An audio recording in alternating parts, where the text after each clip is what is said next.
Снова в седле. Велосипед — это жизнь. Как хорошо на велике ездить и путешествовать.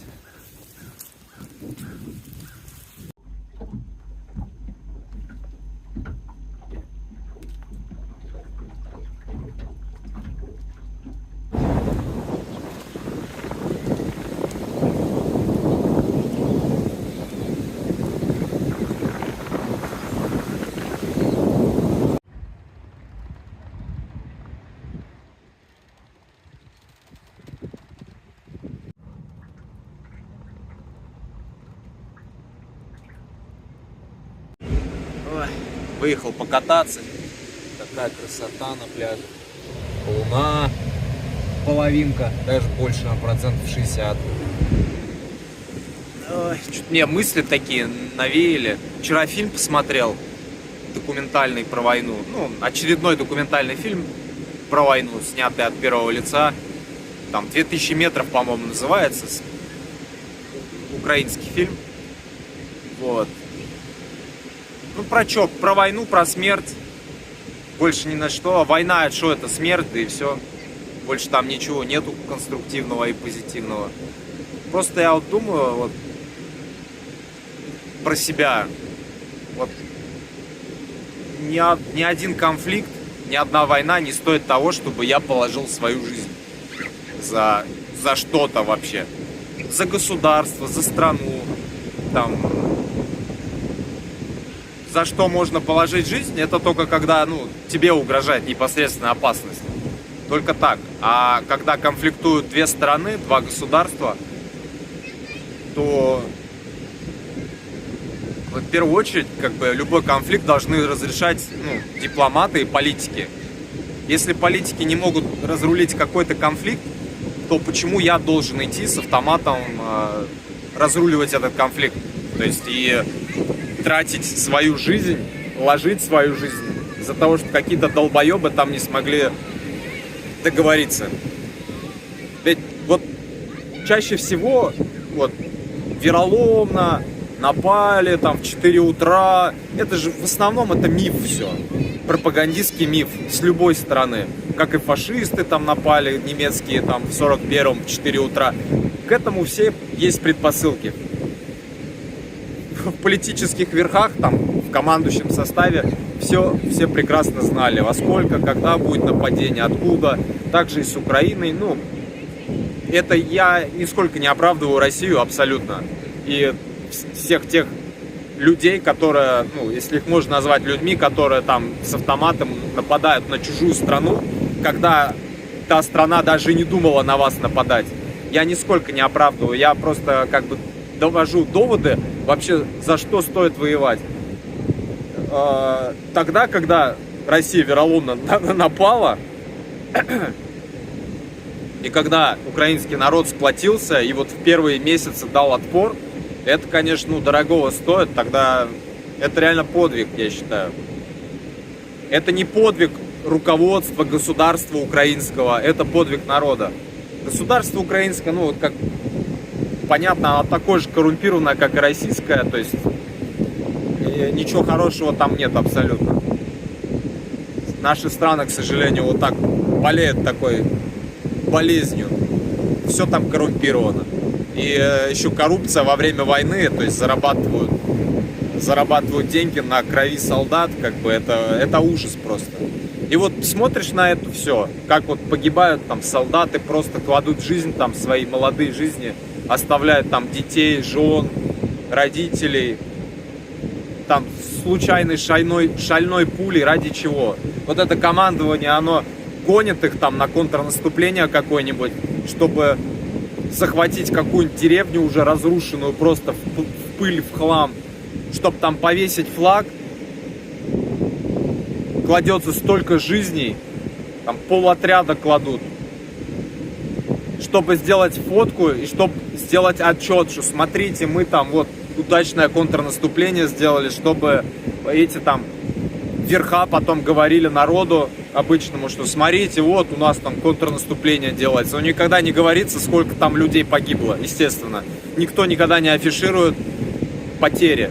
Но вот я уверен, что если бы погибшие, вот мертвецы умели бы говорить, никаких бы войн бы никогда давно не было бы. Если бы они сказали, стоит оно того, чтобы положить жизнь вот ради этого, я уверен, что войн бы не было бы. Но мертвецы не умеют говорить, и поэтому политики эксплуатируют такие понятия, как Родина, давайте за Родину воевать.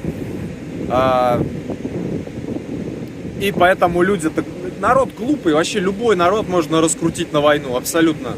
Для этого, ну, все приемы уже давно избиты, понятны, поэтому любой народ, он тупой в массе своей. Хоть американцы, русские, там, россияне, еще кто-нибудь, не важно. Все там вот эта патриотическая херня, она работает и всегда будет работать, и работала, поэтому...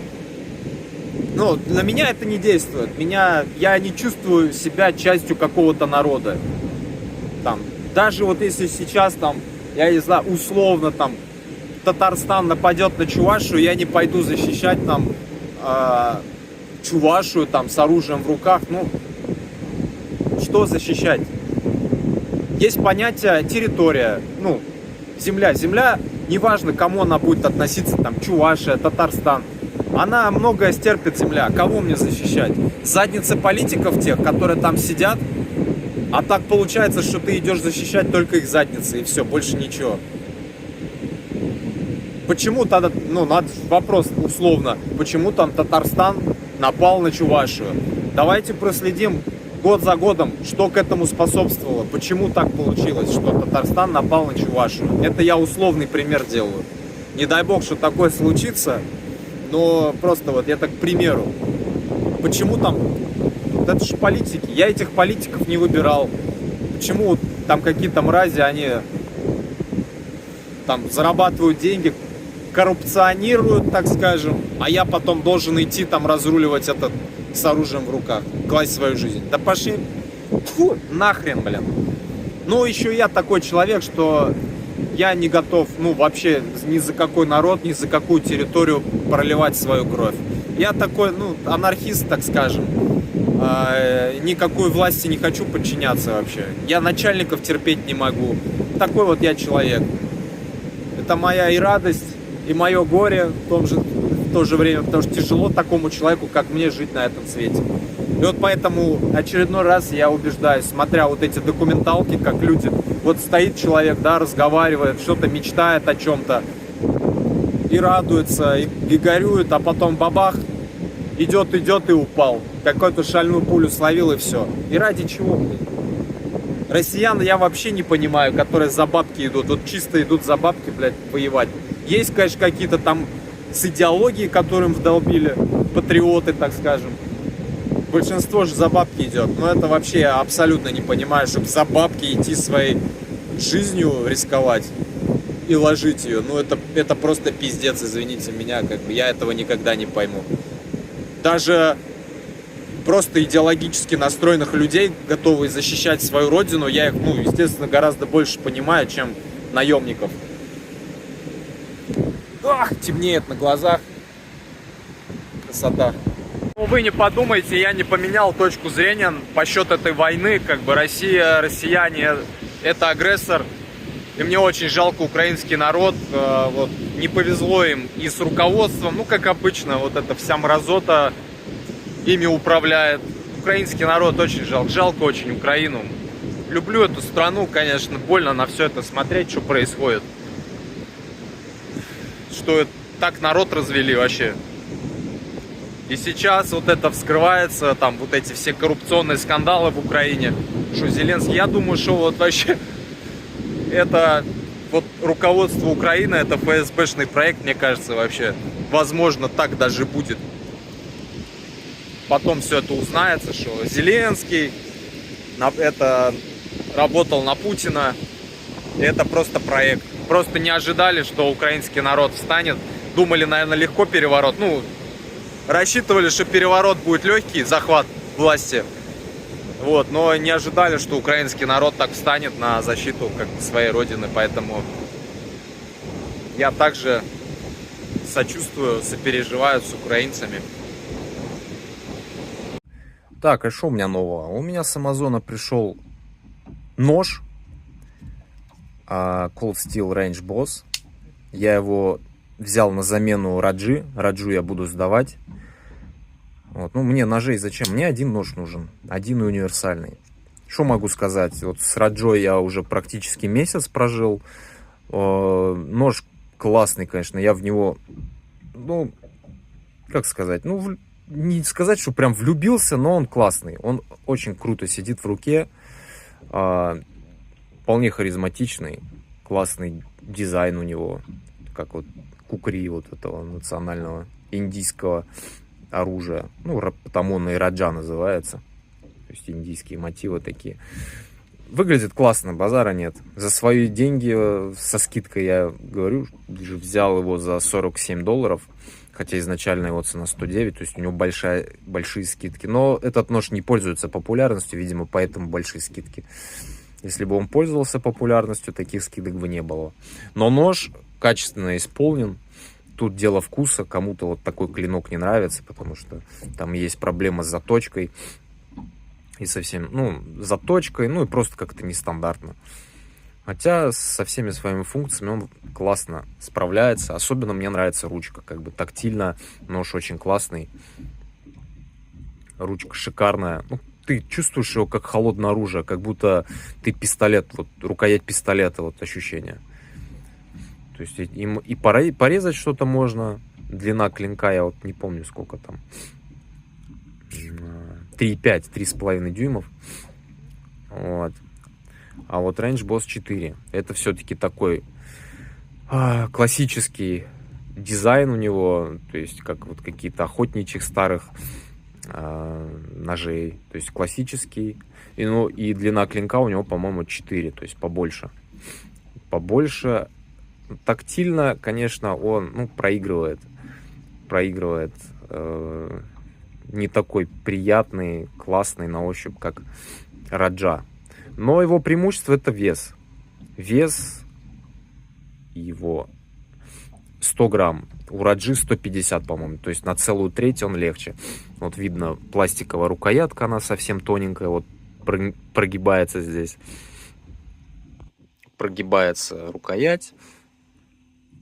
Сталь здесь гораздо проще. Вот 41,16. В отличие от AUS 10A на Радже. Вот, и почему я его присмотрел, вот этот Range Boss, цена его $27.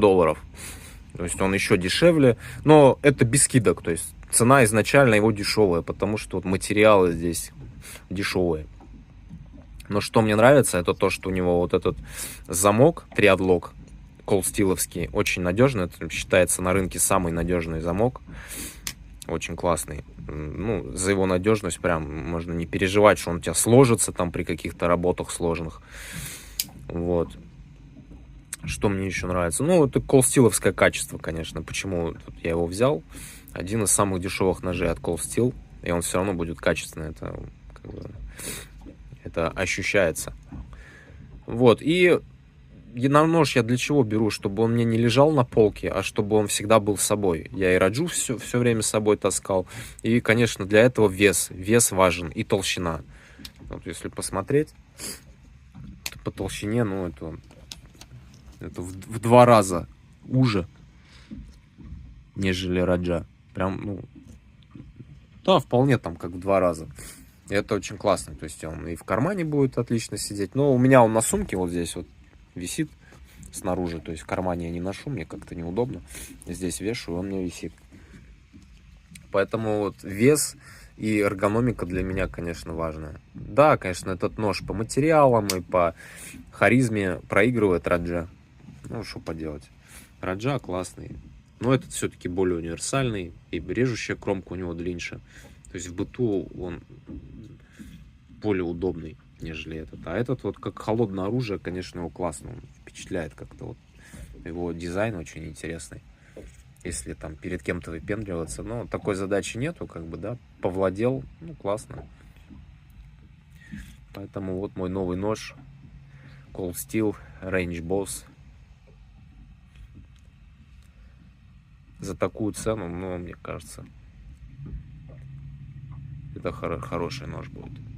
Да, еще что могу сказать за Раджу. Вот благодаря своим конструктивным особенностям, а вот в частности, вот этот шпинек, конкретно вот этот шпинек, так как этот нож лежит у меня не в кармане, а вот висит здесь, уже пару раз, один раз даже я порезался, замечал, так вот он так был, замечал, что открыто лезвие, короче, вот так вот он как-то, я, видимо, задевал, что-то там делал, сумки доставал, и он вот так вот приоткрывался, и вот один раз я порезался, как раз в путешествии были, то есть это большой минус, вот, потому что шпинек довольно большой, это для удобства, конечно, сделано, но в моей,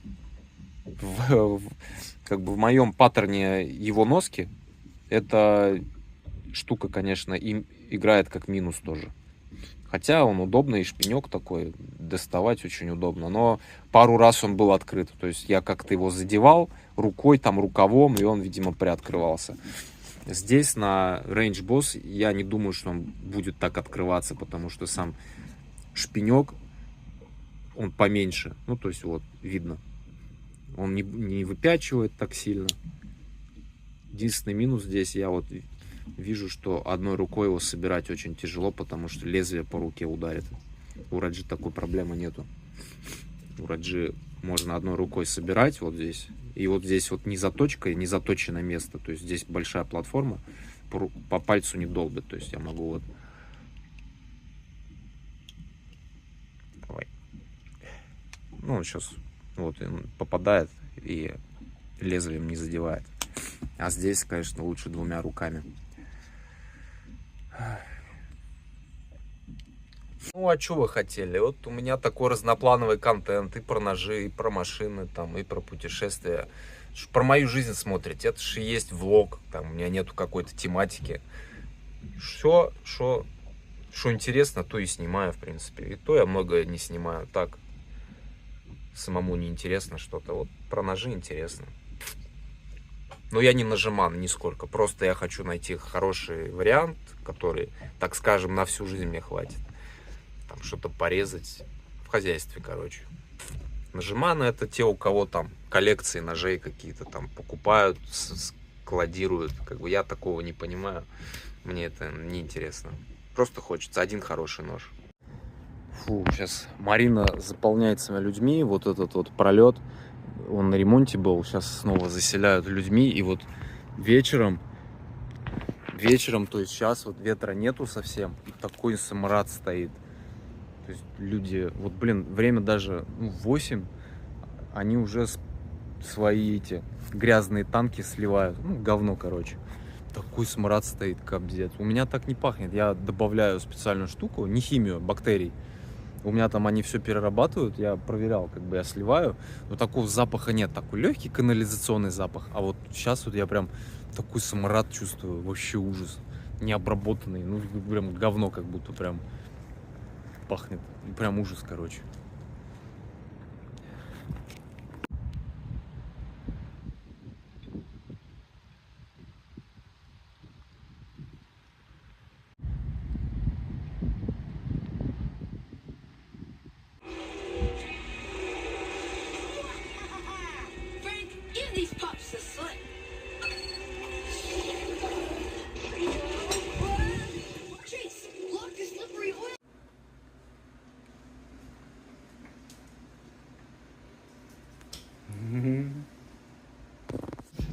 Фу, все-таки как стрёмно жить с аллергией, когда особенно не знаешь, что у тебя за проблема, ну, на что аллергия. Вот это вечное состояние предболезненное. Текут сопли, такой организм весь напряженный прям чувствуется. Как это раздражает. Ты вообще не можешь жить просто полноценно, там, вообще далеко до этого. Сил нету ни на что, ничего не хочется там. Особенно когда с детьми, вот весь день практически с детьми тусуешься, вообще ты не можешь ничего там играть, там, ну, желания, ничего нету.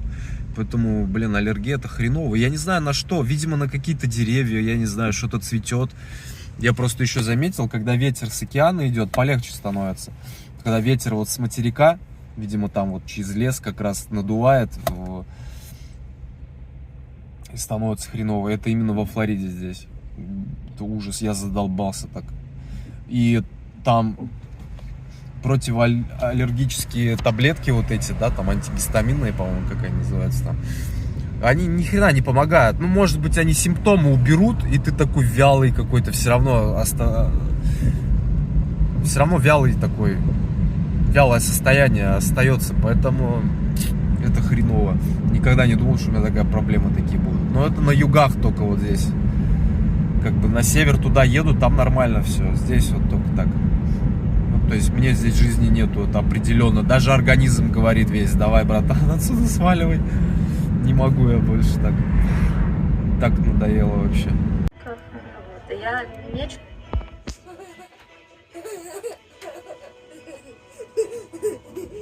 Танцы, танцы, давай.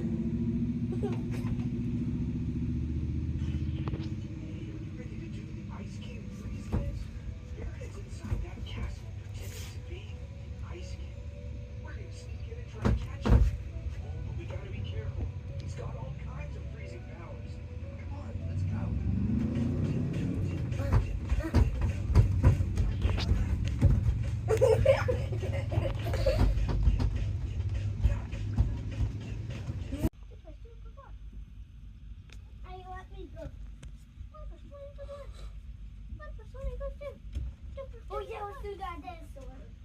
The dinosaur day. Can I go or you go? Please. It will be heavy, then I will be slower. The dinosaur day.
Я уже забыл, что такое кайфовать от езды.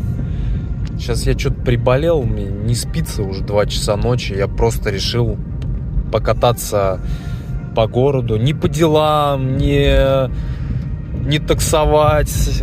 Просто кайфовать под музычку. Вот езжу, трафика никакого в Дайтоне. Вот, сразу вижу изменения в Дайтоне ночью. Фонарей стало больше, посветлее стало. Обалдеть. Прям непривычно. Реально все что-то меняется. Освещение как-то поменялось. Кайф. Кайф. Вот так просто не спеша ехать. Ни сзади, ни спереди никого.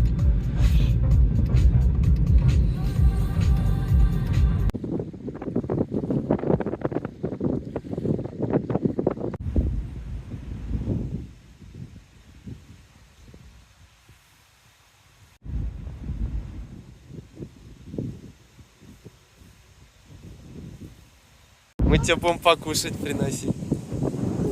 Оставим мальчик.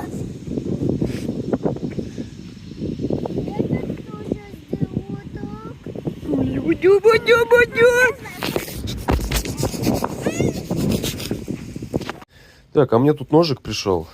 И не простой, а целый российский ножик. От российской компании Nox. Ну, завод находится в Китае. Компания российская. И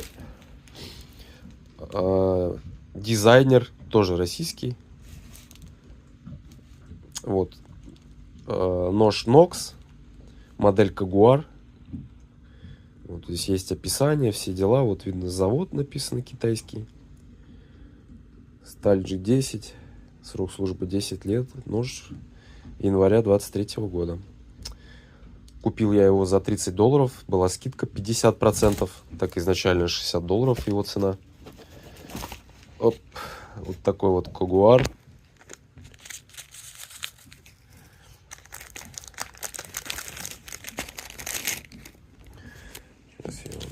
Распакую немножко. Вот такой вот ножик. Кугуар. Здоровый складной нож. Длина клинка у него что-то, по-моему, 12 сантиметров. Довольно большой. Нож интересный. Такой, ну, дизайнерский, как бы, необычный. Такого второго тяжело найти, как бы, по дизайну. Ну, потому что авторский дизайн. Вот здесь есть все надписи, вот даже. Вот Кугуар, дизайн Бирюков, А. Бирюков, Нокс, сталь АУС 8. Нож, конечно, реально здоровый. Клинок очень большой. Единственный, как бы, недостаток для меня лично, я не говорю, что нож прям, ну, плохой, нет. Нормальный нож для своих нужд за $30, я думаю, это очень хороший вариант. Очень много ножа за $30. Минус для меня, что он тяжелый. То есть для повседнева он весит практически 200 грамм, что-то 190. Это очень тяжелый. Чтобы носить его на кармане, для меня это перебор. 150 грамм максимум. Вот у меня был, который Cold Steel Raja. Он где-то 150 грамм весил. 145, по-моему. Вот он, это предел. Все, больше уже на карман носить, это как бы тяжеловато. В поход, чтобы вот куда-то, например, там велопутешествие брать. Ну, тяжело. 200 грамм это очень много. Это как телефон второй. Он как телефон весит. Но нож, конечно, большой. Сам клинок 12 сантиметров. Ну, большой. Замок здесь лайнер-лок. После Cold Steel, конечно, лайнер-лок это таким фуфлом кажется. Люфтов в целом нет. Маленький люфт, если держать за кончик лезвия, держать немножко.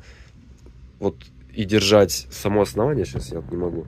Такой маленький люфт, но на самом деле фигня. Как бы это можно закрыть на это глаза. Но после Cold Steel, мне кажется, любой лайнер-лок, любой нож с лайнер-локом покажется фигней. По звукам. Ну, вот что это, вот я не знаю. Ну вот такой какой-то звук игрушечный.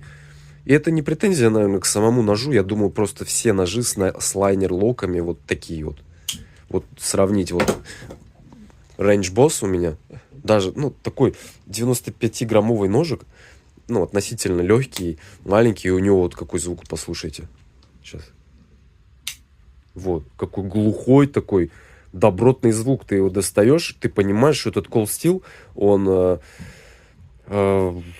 становится фиксом буквально. То есть нету никаких люфтов, довольно все надежно. Ну, блин, просто красота. Мне кажется, вот после Cold Steel я вообще не смогу ничем пользоваться. После вот этого замка Triad-Lock мне все остальное покажется хлипким и ненадежным. Ну, так и есть. Вот даже вот этот нож, он вроде бы тяжеленький, все хорошо, но вот звуки, вот просто тактильно мне он не нравится. Ну, вот закрыть глаза, не смотреть. Нож сам красивый, базара нет. Он такой весь агрессивный, ну, классный. Такой, как тактический какой-то там, я не знаю. Такой он тяжесть, да, придает. Вот в руке такая вот. Ну, вот так вот делаешь чуть-чуть и чувствуешь этот. Вчера получше было, кстати. Сейчас он хуже стал. Видимо, я его немножко подрочил, нож. И вот я чувствую люфт немножко. Ну, видимо, со временем все там кабзда становится. Вчера он новый был еще как бы. Хотя я ничего с ним не делал. Я просто вот так открывал, закрывал. И уже чувствую, что у него люфт есть. Появился, точнее. Поэтому я его буду возвращать. Нож прикольный, ну, не скажу. Своего покупателя он найдет. Но для меня он тяжелый. Если бы он был бы грамм на 50 полегче, может быть, я бы его оставил. Реально тяжело. Он у меня на поясе висит, и ты его прям чувствуешь, замечаешь. Понятно, что со временем ты не будешь это замечать, но это вес. 200 грамм. Ну, куда? По мне, ну, раз уж складной нож, он должен быть легенький. Ну, не совсем прям легенький, нормальный, оптимальный. Потому что тяжелый я могу и фикс купить. Тяжелый нож, чтобы он у меня был в машине где-нибудь, как бы без проблем. Но нож на каждый день, который всегда со мной, все-таки тяжеловат. 200 грамм, практически 180, это тяжело. Вот этот Range Boss, он 95 грамм, он в 2 раза меньше весит. И намного надежней он, по ощущениям, намного надежней. по звукам, ну, как там все пружина, ну, не пружина, точнее, а вот этот лайнер, как там называется, который, ну, грубо говоря, пружина, как она работает вообще. Какой звук? Ну, ёкарный бабая. А по цене практически одинаково, да. Этот 30, этот Range Boss даже дешевле, 27 стоит. Поэтому, вот, конечно, Кугуар, вот этот Нокс буду возвращать. И тут еще момент есть, вот здесь клинок, сейчас не знаю, видно будет, нет? Где свет? Вот клинок бьется, вот чуть-чуть видно. Вон, видите след?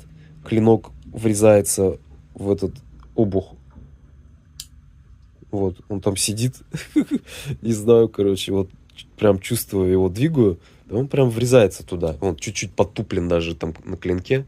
Ну, наверное, сейчас не покажет. Ну, короче, качество, конечно, сборки немножко оставляет желать лучшего. Сам нож прикольный.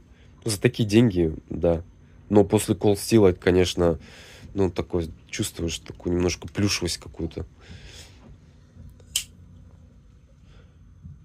Чувствуется плюшевость. И тяжелый. Что не говори. Ох, дождик пошел. Сейчас приезжал покупатель потенциальный машину смотреть. Короче, начал залечивать. Говорит, у тебя там мотор как-то не так работает. Там все нормально работает. Какие-то звуки там услышал. Я эту машину за 3000 готов продать. Он мне предложил 25. Я даже скинул, говорю, давай за 28. Ну, 2800. Нет, говорит. Короче, бля, я задолбался вообще продавать. Я вот эту машину продам, Сонату вот эту, и больше, наверное, не буду заниматься машинами. Просто надоело, честно говоря. Я не торгаш. Я утолил свое желание. Я брал машины просто как вот такой детский, мальчишеский интерес. Потому что у меня в детстве никогда там, ну, машин настоящих не было доступа к настоящим машинам. Я машины практически не знал. Я начал изучать машины, вот когда приехал в Америку уже, и... О, снимает. И приехал в Америку и начал изучать вообще устройство. Мне стало интересно, потому что до этого я вообще не интересовался машинами. Мне по барабану было. И по большому счету у меня вот такой интерес был. О, машина новая, там другая машина, там изучать, все смотреть. И сейчас я его, в принципе, утолил. То есть я не ради денег этим занимался. Да и, честно, денег-то не было особо. Там вообще в ноль. В ноль, если все посчитать, наверное, у меня вышло. Это просто ради интереса. Поэтому вот эту машину, наверное, продам и больше этим заниматься не буду. Мне так задолбался ее продавать, там, торговаться, что-то там это выбивать. Тем более, через ту контору, которую я брал с аукциона машины, вот это Автобитмастер, по сути, зарабатывают только они. Они с воздуха, потому что они прокладка, без них ты не можешь. И они вот зарабатывают с воздуха деньги. А тебе потом вот торгуйся вот так вот. Все хотят дешевую машину тоже купить, и надо торговаться. Не люблю это делать. Я вообще не торгаш абсолютно. Поэтому все, вот эту машину продам, выдохну нахер. И вот этот джип себе оставлю. Джип у меня в Москве, а я в другом городе. Вот этот джипик, его обслужу, все сделаю, все, буду на нем ездить. Больше не буду заниматься машинами. Не хочу.